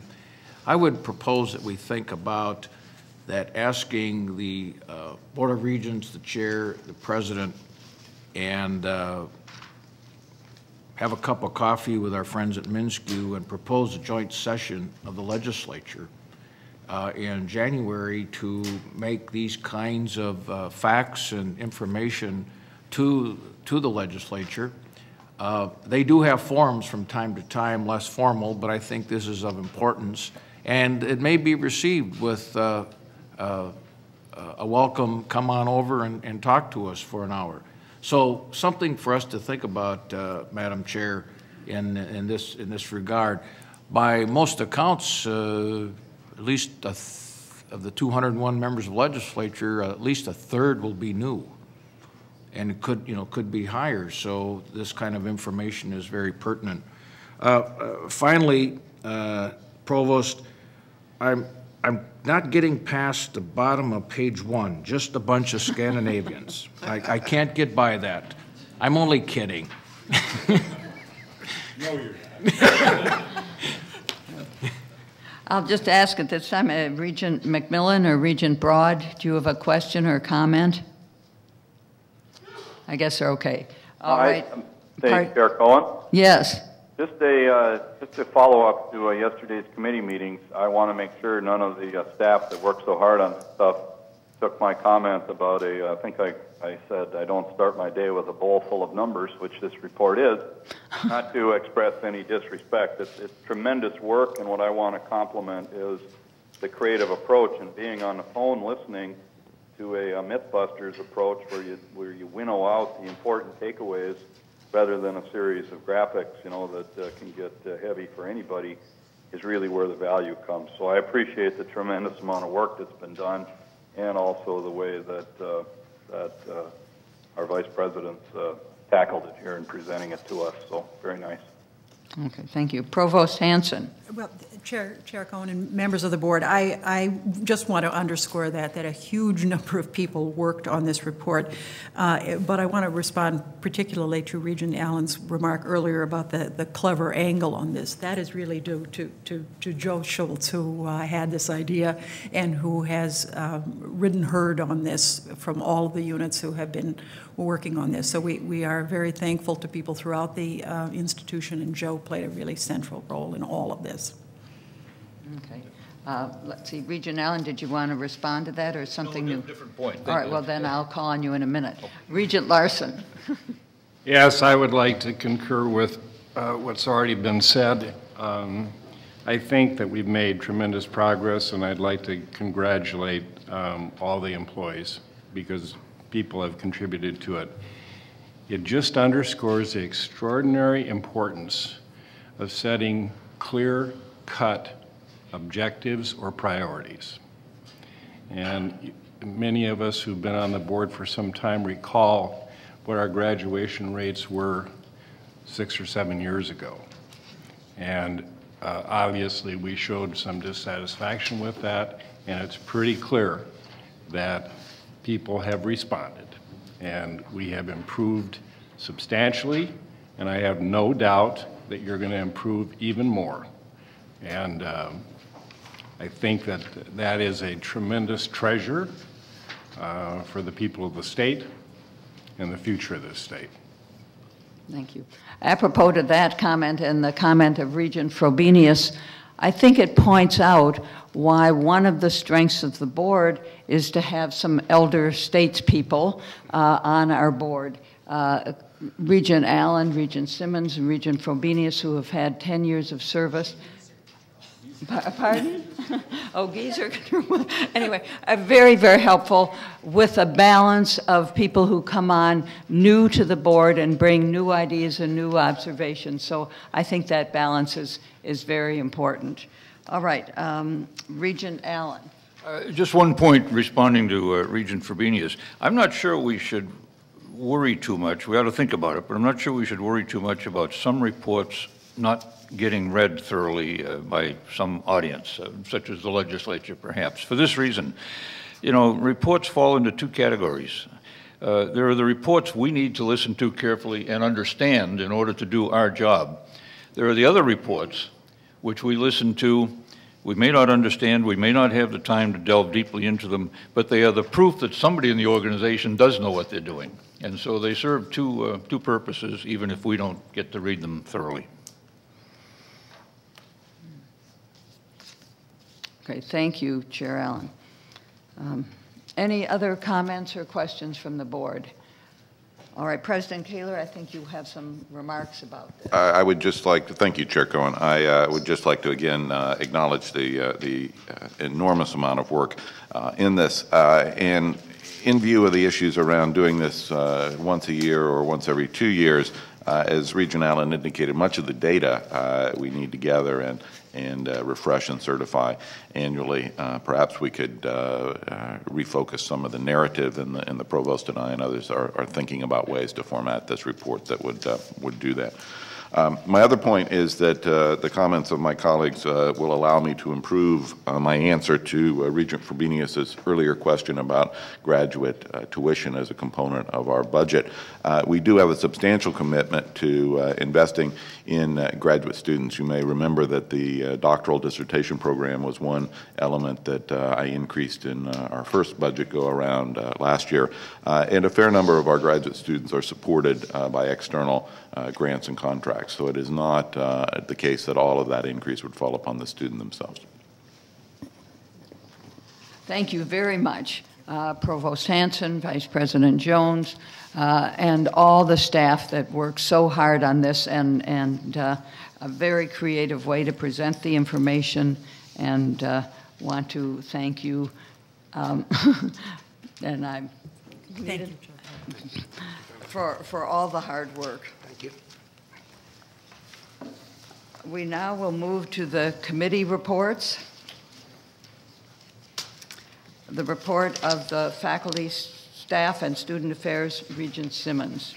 Thank you, Chair Cohen. The committee unanimously recommends approval of the consent report. It includes a conferral of tenure for several faculty members recently hired at the university, including our new dental school dean, and his name in my notes reads Dean Lean Assail. And though he is indeed dean and he is indeed lean, his name is Leon Assail. I move approval. Could I have a second to the motion? Second. Is there any discussion? If not, all those in favor, please say aye. Aye. Any opposed? Motion carries. In our discussions, we took on the very important topic of the Student Conduct Code. It has been of great interest to our committee, and I'm glad that is the case. We care deeply about the student experience. We care deeply about the culture of the university, and this conduct code is directed at both. We will bring this back for action at our next meeting.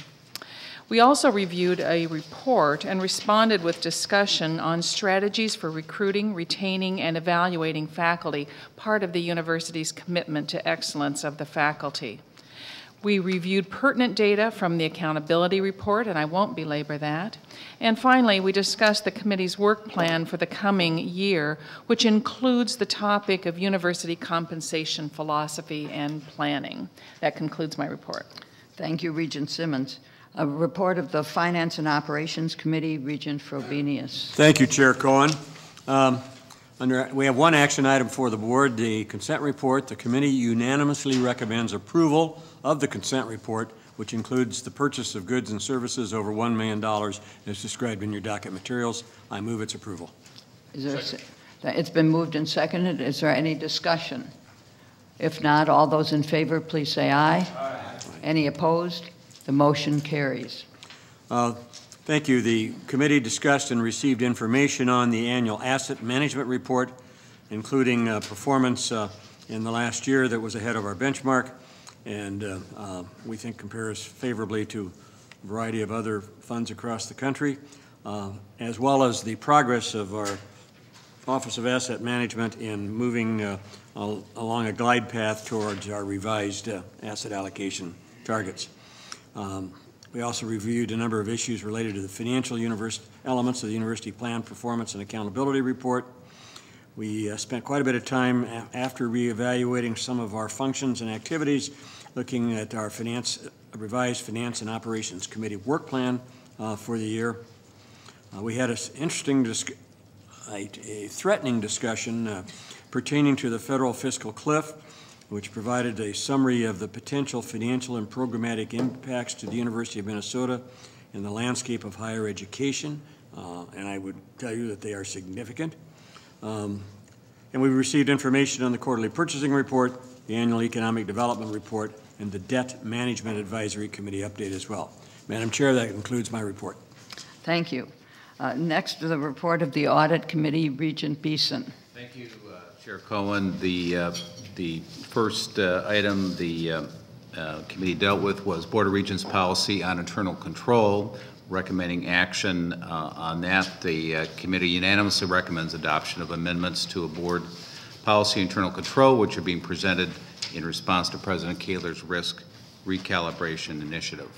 I move its approval. Is there a second? Second. It's been moved and seconded. Is there any discussion? If not, all those in favor, please say aye. Aye. Opposed? The motion carries. Thank you. And then on non-action items, the committee also discussed and received information on the internal audit update and the 2012-13 Audit Committee work plan.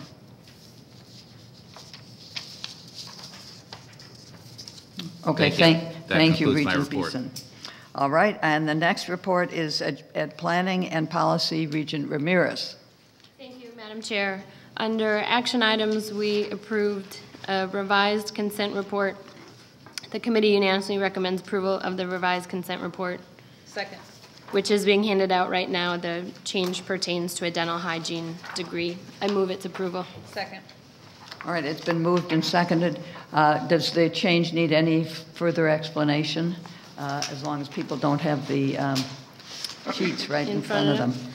The change is that the BS degree in dental hygiene will become a Bachelor of Science in dental hygiene. This change provides greater financial aid options for students. Okay, thank you. It's been moved and seconded. Is there any discussion? If not, all those in favor, please say aye. Aye. Any opposed? The motion carries. Thank you. Under non-action items, the committee received and discussed the annual report on academic program changes.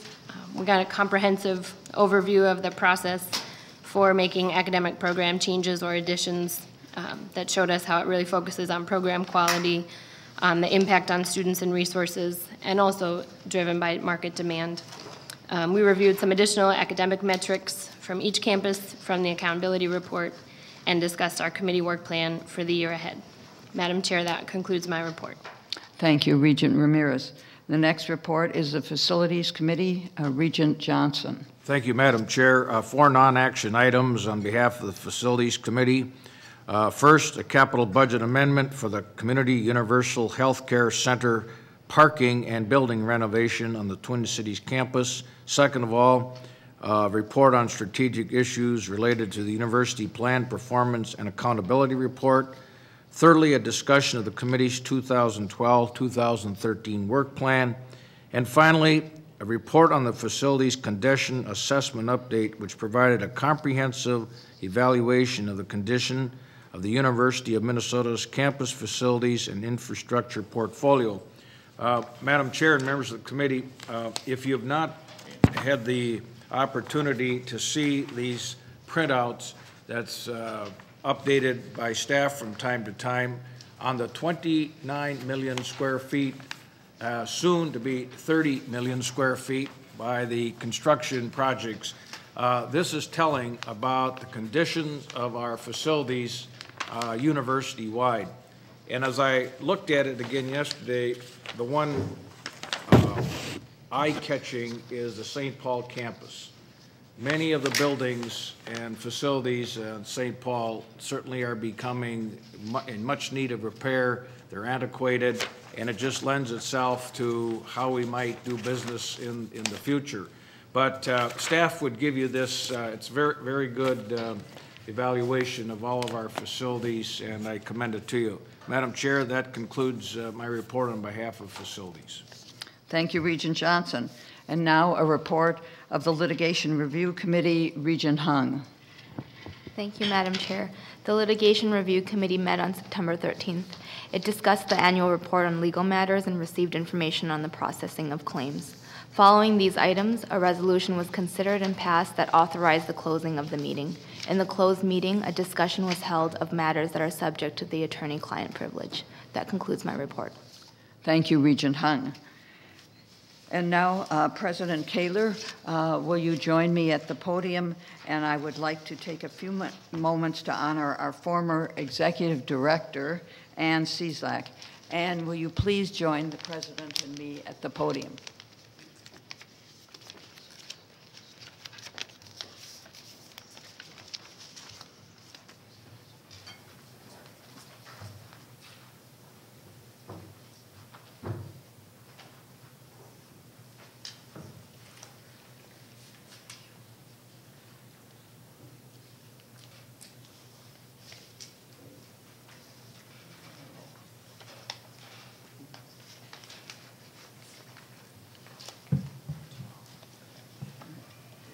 It is my great pleasure to have this point in the agenda where we can honor the Executive Director of the Board of Regents, Ann Cieslak, who served the board for 14 years and served in the position of Executive Director for 13 years.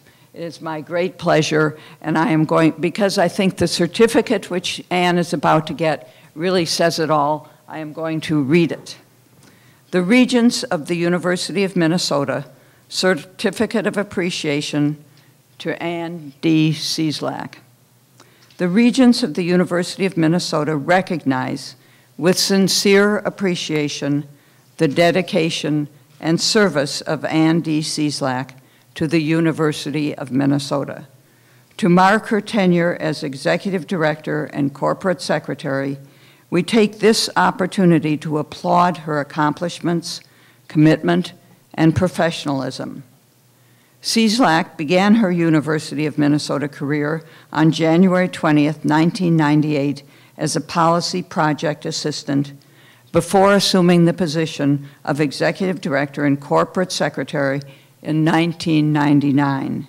During her 14 years of service, she served with 7 board chairs, 3 university presidents. In addition to her leadership role at the university, Cieslak served on the board professionals leadership group of the Association of Governing Boards of Universities and College and was chair of that organization in 2009-2010. She also co-authored The Role of the Board Professional, which has become the standard text and guide for those who work with higher education boards. CSLAC's attention to detail, diligence, integrity, and grace have earned her the respect and admiration of the university community, as well as current and former regents. Her contributions to the University of Minnesota through her years of service in the Office of the Board of Regents are monumental and will continue to serve as a benchmark for best practices. On behalf of the university community, the Regents extend deepest gratitude to Ann D. CSLAC for her outstanding leadership and wish her continued success.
So as Ann comes to the podium, I will point out that there are very few elements of a relationship between the university president and the board that are more important than an effective set of communications. And Ann has provided that in an enormously powerful way for me. She's been instrumental in my first year transitioning into this job, and I know I speak for my immediate two predecessors in expressing deep gratitude and thanks for her many contributions to the University of Minnesota. And Ann, would you like to say a few words?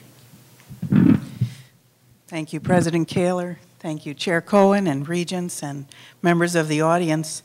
I just have three simple things to say. I had the best job in the state of Minnesota.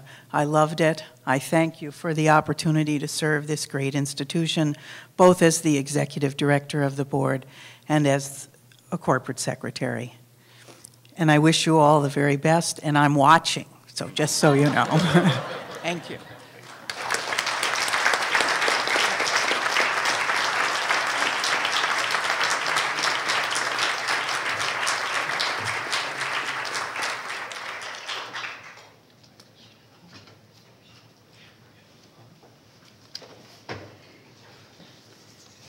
There is a reception for Ann CSLAC downstairs in the Heritage Gallery following this meeting, so if any of you are able to join us, please do that.